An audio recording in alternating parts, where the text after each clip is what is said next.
Hi everyone, welcome to our last week, week 7 of our Lent pilgrimage.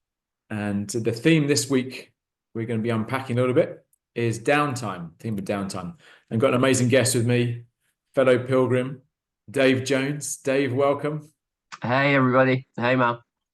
Thanks so much for being willing to have a chat and introduce yourself and hear a bit of kind of about your reflections and where you're coming from and stuff. It's really great. I've been really enjoying connecting with different folk over these 7 weeks and just hearing a bit about where they are and what their bit about their philosophy and their theology kind of just comes out and the rhythms of life. It's really fascinating and so yeah, really excited to hear something from you as well as we chat.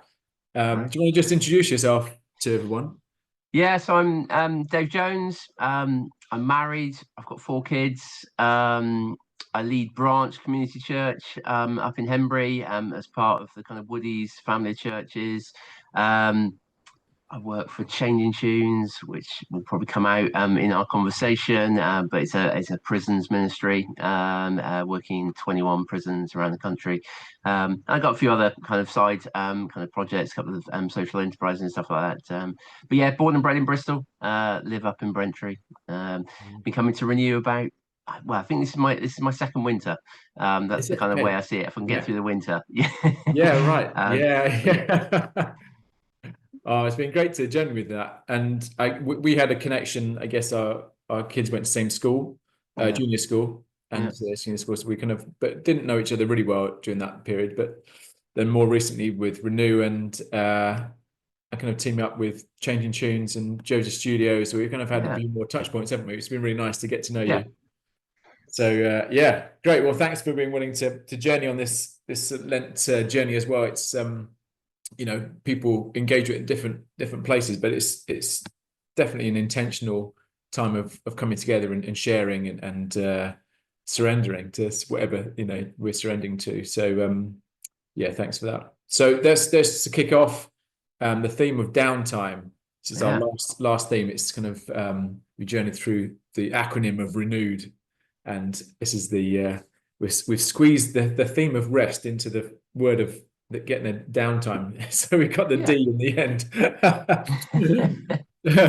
So yeah, just kind of how do you use downtime? Everybody had different ways of resting and engaging with that. But how does that look for you in your rhythms? Yeah, well, as I said in my intro, yeah, I've got 4 kids. I lead a church. I run a regional charity. I've got two sort of social enterprises that I'm involved in running. So sometimes, downtime can be quite hard to come by. Yeah. However, I've realised I work best when I am rested.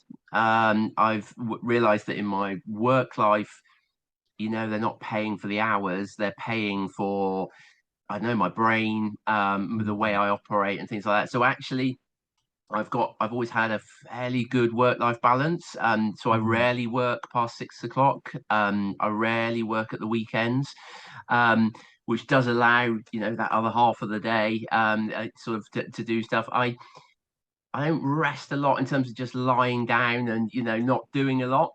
Yeah. I think downtime can mean different things to different people, can't it? Yeah. I Yeah. love music. I Right. go to a lot of kind of music events, concerts and stuff. I think I estimated I went to something like 70 bands play last year. No Um, way. and I get energized through that. I love being Yeah. immersed in music, loud music, that kind of stuff. That I Yeah. get a real buzz from that. Yeah. Um, Amazing. I see friends.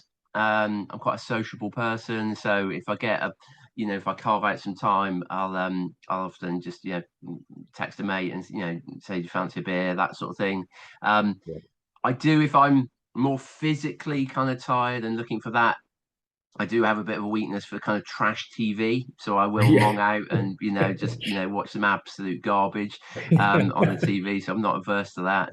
Um, and sort of over this particular Lent kind of period and the kind of renewed physical stuff has inspired me to try and learn to run. Right. I've got this opportunity to run the London Marathon in 2026 as with my charity. Yeah. And I think, Mal, you and I have talked about it. I don't find exercise and physical exercise that easy. I've got a weird kind of internal monologue, particularly around running. But Yeah. actually, I'm trying to use this Lenten period to learn to find a desire to run, to learn to Yeah. find the enjoyment in running. And I know we got runners in the group who will find that Yeah. weird, that that I don't, but I don't enjoy it. But I am. I mean, I'm starting to get there. I'm starting Yeah. to feel that kind of endorphin hit that some people talk about, and I'm kind of enjoying the physical Mm. exhaustion that comes after a hard run, and then the Right. kind of the rest and the renewal Yes. and stuff like that. So it's starting to come. I'm not there. I still find it hard, but Well it's coming. done. That's amazing. Well done for taking that on. That's not an easy thing, running a No, marathon. That's not something I'd fancy. But that's well, it's a yeah, long way off yet, but yeah. That's brilliant. And you're right in terms of that kind of, because when you exercise, you do get these endorphins. You get this kind of sense of well, it is a it's a great feeling after you've done a really heavy workout, and it kind of rewards you for that. And so it always reminds me a little bit of kind of just in. I'm a painter, and when I've done a painting, a really kind of maybe I've done a couple of hours session on it on a piece. I just really enjoy just sitting down and looking at it. It's and I'm kind of resting in what I've just done yeah, before. It's quite a, so I'm not necessarily being productive in that time, but I'm just enjoying the what I've done, the colors, and maybe kind of absorbing the whole kind of whatever the image is to kind of see where the next kind of effort's going to go in. But that yeah, for me is a really important um yeah, part of the process. yeah. Yeah. So I can see the similarity there. You mentioned about the kind of going with friends and going to music. It's an amazing amount of gigs you've been to. Really, yeah, very impressive. Do you keep all your tickets? Like, do you have like a? Well, they've all gone online now, aren't they? They're Oh, they are e-tickets. there. I've Yeah, got my ones from when I was 15, 16, going to yeah. Vans there, lovely, paper ones. But no, I mean, they No, don't have no, the it's same right. weight, the same currency anymore. So I take photos. So I'm not Dear, somebody okay. who will stand at a concert and video the whole thing. I don't do anything like that, but I will always take one photo of every gig of every band I go to Okay. see or every Yeah, yeah. artist. So I've got that somewhere. I guess there's an Yeah. archive there if I choose to find it. But so just in terms of those things like the friendship, the music, so you're aware how much that kind of gives you life, and it's a form of rest for you. Yeah. But how do you kind of make that a habit? How do you carve out the time in a busy life with a career and with family? So how do you make sure it happens? Yeah, that's the challenge, isn't it? I've gone through periods where I maybe haven't been deliberate about things, and then I can see myself getting irritable. I can see myself being less productive and things like that. So I, I've got 4 kids, so I'm quite tied to the school calendar, Yeah. and I actually think that gives life a structure. Yeah. So I do tend to try and kind of take some time, even if it's a half day or a full day at most of the school holidays. I'll take blocks of time to be with the family, but I will try and use that a bit. So that's, planning annual leave ahead, not just kind of Yeah. keep working and working and working. Um, Yeah. I've been really blessed. I always sleep well. I'm a great Yeah. Okay. sleeper. Yeah. So whatever's going on, periods of kind of high pressure or whatever, it never affects my sleep. So Right. actually, I think that's helpful. I know lots of Yeah. people, or some people struggle with sleep, but I'm Yeah. blessed with that. So How that's many how good. many hours do you normally get? Oh, I mean, I'm pretty early to bed kind of, so I'll be 10:30 to bed, and up at 6. Yeah. I'll stay, a bit later at the weekends, and lie in a bit at the weekends, but Yeah. wherever I've been, Carrie and I've been traveling around the world. We've slept and we've always been able to sleep in, park benches, rickety trains, like we've never struggled with that. So I think that helps. Yeah. I think I can switch off. It doesn't keep me up. So I Yeah. realize I'm very blessed with that. The other thing for me is, or something recently is I've been challenged to think about seasons, Right. seasons of life. I run a couple of social enterprises on top of my job. I have a number of people in my life that I journey with and support on a personal kind of one-to-one level. But I've been challenged to think about seasons and that you can't keep going at Yeah. everything forever, and that Yeah. people things have their seasons. So Carrie and I have run a home group for 9.5 years, and we were just challenged recently to think about maybe it's time to kind of pause, or maybe it's time to pull away. And I don't know about you, but I fall into that trap of thinking that things will collapse without me, Yeah. and it's ridiculous. Obviously, it doesn't. But Yeah. we took that decision. We've pulled away from kind of running the group, and actually, what's happened in us resting, pulling away from it, it's enabled others to step up. It's Right. Yeah. enabled others to kind of step into that vacuum. And actually, in Yeah. us resting, others are now growing. Yeah. Actually, I'd say the home group is in as good a shape as it's ever been. It's a really Right. dynamic and Yeah. I don't know why some people have put up with me leading for 9.5 years. Like, I don't know why I haven't been overturned, but actually, that's given me 2 extra nights a week. Yeah. One night a week was the home group, and one night a week I'd probably sit down and prepare it and read around the subject. And that's 2 extra evenings a week that I've now got a bit more space for. So I am Yeah. being bit deliberate. I've picked up with a couple of mates that I used to see and haven't seen much of, and we're being a bit more deliberate. So Yeah. I guess it's maybe about resting certain things to pick up other things. Mm. Is kind of what I've been challenged to do recently. Yeah, really great. You probably would have heard that kind of narrative in Renew over the last Yeah, year, and it's really important. And there's something about this Lent journey itself as well. It's something that we've been doing for quite a few years, but in itself, it's a people can join in for those 7 weeks, and that's it. Then they can they leave and do their own thing. It's like there's a finite period of time we're committing to, yeah, and it's not like this. When you're on your Instagram, it's just endless feed or whatever. It's just like it's just nonstop. yeah, But and so it's quite easy for us to subconsciously take on that kind of mindset of which just you just keep doing everything all the yeah. time. So that is something that it's really helpful because you have to be intentional about it, don't you? To put down and to pick up. Yeah, and that none of us are irreplaceable. I think, Yeah, as maybe as in my role as a CEO, that you it's easy to fall into the trap that this whole thing will fall apart if I'm not present. Actually, it's not true. yeah, By getting involved in everything, by staying involved in everything, sometimes actually you're stealing other people's opportunities. yeah, We have great people on our home group who are now coming to the fore, who are doing their own Bible study, are doing their own kind of leadership, and taking us into things that I would never have thought about taking us into. yeah, And actually, so rest and growth. I think resting one thing and enabling others to grow is something I've certainly learned from this particular season. yeah. That's really great. And that kind of the temptation for us is to want to be in that summer season all the time, isn't it? Yeah, I think probably for me, my first realization of that experience, that reality, was when I was engaged in athletics training. Actually, it's very it's very deliberately kind of set in season. So your summer season, your winter season, of course, yeah, and uh, for me, when I first started, it was all about I just want to run around the track and races in the summer season. But then seeing all my peers, people who are much faster than me, and my coach, and they're saying, well, no, actually, the most important part is the winter. It's like, what? What do you mean? And then yeah, that's the time when you put in the work. And it's when it's time you get up in the cold mornings and the rain and the yeah, snow and you're putting in the hard sessions that are painful. And then the summer is just the fruit of that. yeah, It's yeah. it was a really helpful life lesson. And I think kind of where that the idea of we focus on physical prayer, that's the same thing. It's like being able to see these truths and these kind of helpful rhythms, like seasons and those things, and Yeah. then see if we need to kind of readjust our lifestyles to something that's more sustainable and healthy, and probably more as we're designed. Yeah. Yeah.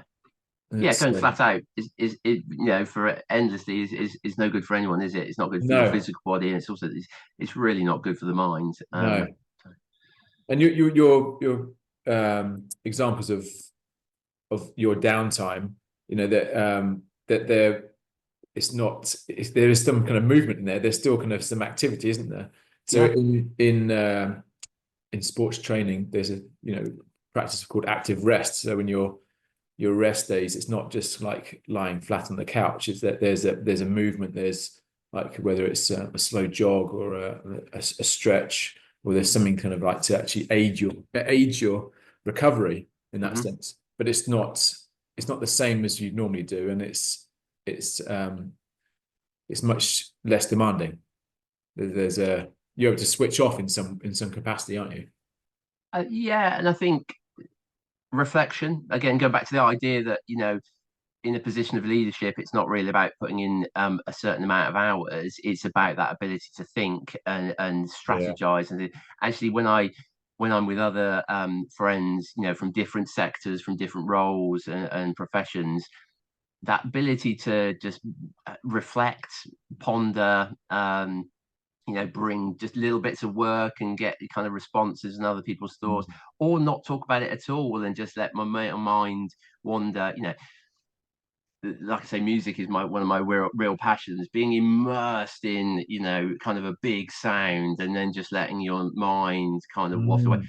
Sometimes I find myself thinking about work, but often I'm not. But then actually, when I come back from it, I feel enlivened, and that project or that Right. problem that I was kind of wrestling with seems to have clarified, and suddenly the way ahead, the path seems, really Yeah. obvious.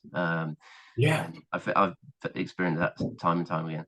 That's amazing, and you hear that stories with people, with maybe like scientific breakthroughs or inventions, or those things happen. Sometimes in moments of creativity, like you're saying, listen to music or play music or those Yeah, things. But it's kind of like it's playful. It's a playful outside of kind of like the kind of stereotypical production machine that you're trying to yeah. force something. It's actually when you're rested or you're in creative play, Mm, these things, kind of that gold emerges. so It's fascinating. I love what you were saying about how your value isn't about kind of doing X amount of hours. It's about what you bring as a whole person, yeah. and it's really good. And I could see that for everyone in terms of actually, because it's very easy for us to think of ourselves, and also for organizations or businesses that maybe people work for, to think of you as a cog in a machine, whereas actually we're far more intricate and just we're complex than a machine. We have these it's subtle things that we can offer the world that are just wouldn't be seen if you view yourself as this kind of mechanical production thing. Yeah, and maybe it's the type of role, but I think you've got to bring your whole self to things, haven't you? Yeah. And actually, if you are, if your mind is only half on the job because you're knackered, or because you're Yeah. concerned, worrying about stuff at home, or kind of worrying about this, you're not going to be present. A lot of the work I do, same as you, is about people. It's being Yeah. in front of people. It's our participants, our beneficiaries, or it's my colleagues, my professional colleagues. It's tough work, and Yeah. you've got to turn up. You've got to bring your whole self. You've got to be available. Yeah. We talk about that a lot in my line of work. Yeah. How do you make yourself available to people? You can't do that if you're not Mm. rested. Mm. Um, you can't do that if your mind is elsewhere. No. It's our participants will know.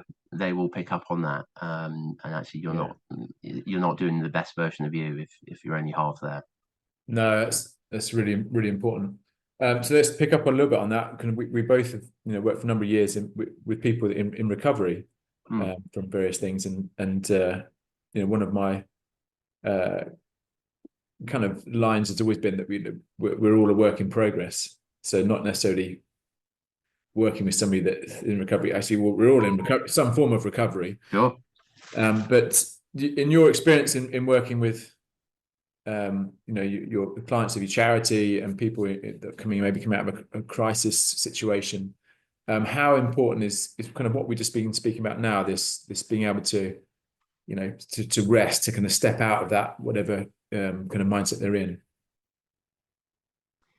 Yeah, I think it's really important. I think it is about not that physical rest. In my experience, people who are recovering from drugs and alcohol, um, actually what they need is kind of mental rest. Drugs Mm. and alcohol, and there are other kind of things that people turn to, are often just a way of numbing kind of past traumas, past experiences, current anxieties, and things like that. And if we're honest, drugs and alcohol do work. They work temporarily. They Yeah, do get you away. They can turn your brain off, but we all know that they don't work long term, and yeah, actually they compound things and make things worse. Um, for me, drugs and alcohol are a remedy, a salve to some kind of trauma. That's my, I'm sure yeah, that's not in every case, but in the vast majority of cases, that's where it goes to. So yeah. actually, people need to rest from that. The way you do that, um, no, let me go back. Trauma is not like a one-time thing. I don't know. It's trauma is a response to things that have happened before. It's actually we hold it in our bodies. Mm. We live it kind of day to day. Those events might be 10, 20, 30 years ago, but they're still with us. They're still in every response and reaction that people kind of give. So actually, the rest that I think those sort of people need is that ability to feel safe, that ability to be open, and have genuine trusting kind of relationships and things like that. And you can find it in different ways and in different situations. For us, in my work, we use music, as I've Yeah, talked a lot about already. But you connect with people when you play music with people. You've yeah, got to connect. That's why musicians turn and face each other. They need that eye contact. And that's when people can start to feel safe. They can yeah, start to kind of process some of that trauma, or they can just, allow the brain to heal, the synapses to kind of refuse and rebuild yeah, the past kind of traumas. Um, so actually, yeah, being able to do that without drugs and alcohol is really, mm. really important. Yeah, Most addicts that I've known who haven't recovered or keep going back to their addictions are because they have some form of unaddressed trauma. They yeah, haven't had the safe spaces, the responsible, trusted kind of peers to kind of talk it through, or they're yeah, still in it. The dangers are still really real. Um, some people don't know what their traumas are. They're so pushed so far down, they actually can't put a particular finger on it, but they've got that. It's in their body. That fight, flight, freeze or fawn. Our mammalian brain. Going off yeah, all the time. Actually, music, being in water, reading a good book, being with people you trust, being in yeah, nature. That's the sort of stuff that calms, rests our mammalian brain and gets us back to a regulated kind of state.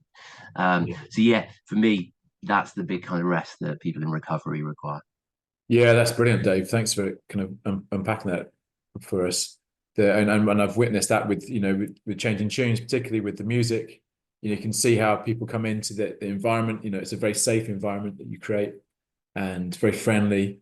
And there's a piece about your Yeah. sessions, and then people whatever they've come into, that whatever um, trauma they're going through, or chaotic lives they come into, and there's this kind of respite of creativity of music, and it's Yeah. kind of it's a perfect example of physical prayer. You kind of you're engaging this beautiful practice of creating beautiful sounds in community. You're part of something beyond yourself. Yeah. You can really see how healing it's inevitable. And you're right when you say that we've all got it. We all bring, we all accumulate rather kind of traumas along our way. And so obviously, that's not to downplay. Some people have awful kind of childhood experiences, or things. But Yeah, we all bring a little bit of something, and therefore we yeah, do need to find our own way to kind of regulate. We do need to find our own way of resting that brain. And I say, nature is, doctors are switching on to kind of the importance of getting people out. I do the park run now, and there's a GP practice. I think they're based in Shire, where they bring up on the Saturday morning. They bring up a whole load of their clients up, and they walk the park run, and then they give out teas and coffees at the end. And so that's because yeah, they want to get those people into nature. It's not yeah, because most of them don't run it, and most of them aren't there to give tea and coffee, but it gets them out into Blaze, into the yeah, woods, in all the weathers, and nature is amazing. Water, yeah, this whole interest in wild swimming, actually just water, being in water, feeling that ebb and flow is a really soothing kind of thing. It takes us back to being in the womb, and that's a really good way for some people to just to kind of regulate, to self-soothe and things like that. Yeah. A good book will do the same. It takes us out of our own brain, takes us Yeah. somewhere fantastical, or into a love story or whatever it might be. We get the same kind of response from that. um, Yeah.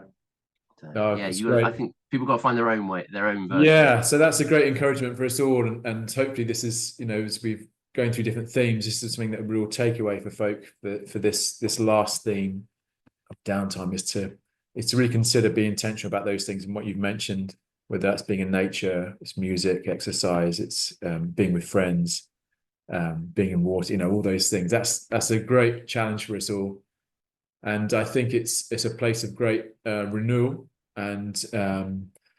and birthing something new, creativity. You're able to step into the business, step into the whatever else you're doing with great energy and life. It's brilliant. This whole journey is about reposturing towards the cross. Easter, almost there. This is the home straight Yep. to that amazing reality. Can you just kind of share a little bit how you've kind of, particularly with the theme of downtime, resting, how the life of Jesus has impacted your perception on that? Yeah. I mean, I look to Jesus. I think in management speak, he's an INFJ. He's an introverted, kind of that Myers-Briggs kind of. Actually, I look at Jesus. I see him as a sociable man. Yeah. He chose to put good people around him. He knew where he was going. He knew the difficulties, the traumas that he was going to go through, and actually he chose to put good people around him. Yes, he sought time in isolation. Yes, he went to the desert, not in isolation. He went to be with his father, but he chose time away. But actually, he came back to that group of 12 that we see him doing his ministry with. I take inspiration from that. I choose to have good people around me. I Yeah. know who's good for me and who's not. I know who has got my back, who will speak truth into my life, who will care for me. Who's watching out for me, Yeah. and I choose to spend time with them. And I think that's what God, kind of meant for Jesus. I know that's why He put those people in His path to Yeah. call to Him. So yeah, people, family, kind of friends, keeping people, the people you trust, people who Yeah. not yes people, people who will challenge, but Yeah. actually people whose company you enjoy, and are good for you. That's something I see in Jesus, and that's certainly something that I hold on to, and I now use in my downtime. Yeah, amazing. Yeah, very, very extremely sociable. We like his first miracle performed at a wedding, Yeah, in a party, yeah, always in the crowds with people. And yeah, those moments of engaging retreat were still there, obviously. yeah, But yeah, but absolutely, it was about, you can see his whole life was around people, yeah. which is Food and drink. yeah, We at my church, when we set up our plant, actually we based our whole Sunday act of worship around food. We set up a 4 o'clock service, and we finished with food, because food and drink is a sociable activity. yeah, It does allow you to rest, because for one meal you're not having to do the cooking and do the washing up afterwards. So you do get to be more of that, but actually it gives you opportunity to bond, to build fellowship, and that's still very much at the heart of our kind of church at Branch. yeah, amazing, brilliant. And you would know with at Renew we use the Lord's Prayer a lot Yeah, as a part of the kind of a timing element to how long we hold the squats, but also just to reflect and to really engage in physical prayer. And that, because of that, I feel like I'm in that prayer almost every day, which has been a okay. really wonderful thing, to be intentionally in that prayer, those words. And one of the big things that springs out to me time and time again is about being our Father. Mm-hmm. This is a community coming together to pray. Yeah, yeah, It's not yes, you can pray on your own, and you need to do that, but actually it's this kind of coming together as a community and praying together these truths, and yeah, I think that is it highlights for me the power of community, power of having friendships and the the integral part of being human, and to have on a journey of faith. So that's again the purpose of organizing a pilgrimage like this, is that we can journey together to encourage one another. We could do it on our own, but I think we'd miss a big part of it. I spoke when you had an event down at Joe Studios about, and I've talked on here about, I don't find physical exercise that easy. I'm not a natural athlete, but actually being part of Renew, being part of a band of brothers and sisters, kind of undertaking the same kind of has helped, has unlocked something, and I'm sure that's because of fellowship, community, and however you phrase it.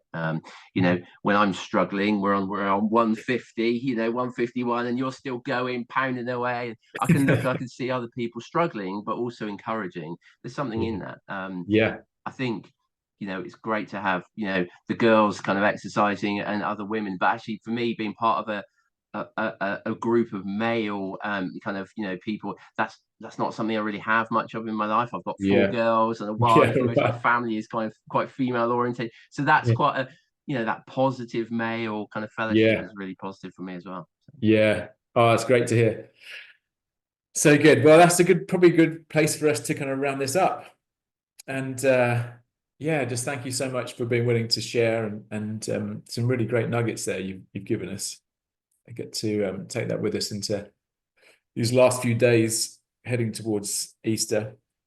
Thank you, Dave. Thanks for just because we are community. If there's anything that I've mentioned, if there's anybody that's really resounded with, in particular around that kind of trauma stuff, I'm no expert, but I know a lot of experts. So look, if anyone needs to reach out and wants to talk some of that stuff through, I can certainly point people in the right direction. So brilliant. Thank you. Thanks for that offer. That's great. Well, thank you, and blessings for your Easter break. You too. And be in touch. Thanks so much, Dave.